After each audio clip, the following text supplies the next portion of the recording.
what's up guys, High Tech here. So it has been confirmed that Apple is in fact slowing down older iPhones.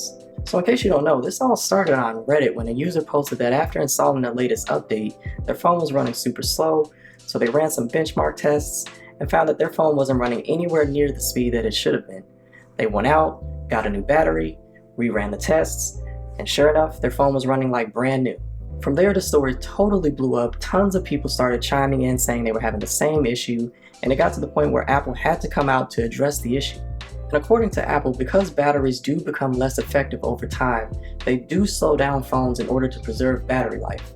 Now, honestly, I don't think that's entirely a bad thing. I think it's good that they try to make the phone's battery last as long as possible. But the thing is, not everybody is going to feel that way. Some people care more about performance than battery life. The other major thing I see wrong with this is that the average consumer is not going to be well educated on how batteries work, or even aware of the fact that they become less effective over time. I mean, they're just going to be going along, installing iOS updates, their phone's going to be getting slower, and they're probably going to think, oh, my old phone, it just can't keep up, I need to go buy another one. And this is why I think a lot of people are rightfully upset.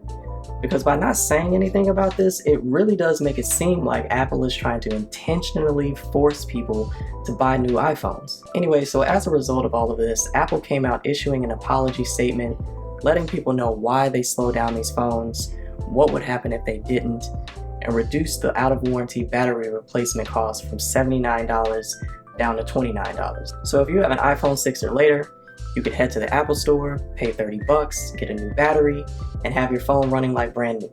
Apple also said that in a future software update, they're going to be introducing features to give users more visibility into the health of their battery so that they can see for themselves if its condition is affecting the performance of their phone. And while all of that is fine and good, I think if they had just been more transparent about all of this from the beginning, none of this would have ever happened. I think that letting people know what's going on and giving people options is always the better way to go. But that's going to wrap it up for this video, guys. Let me know down in the comments what you think about this whole Apple battery controversy. And if you liked the video, go ahead and hit that like button and subscribe so you can catch my future videos. Alright, I'll catch you guys in the next one.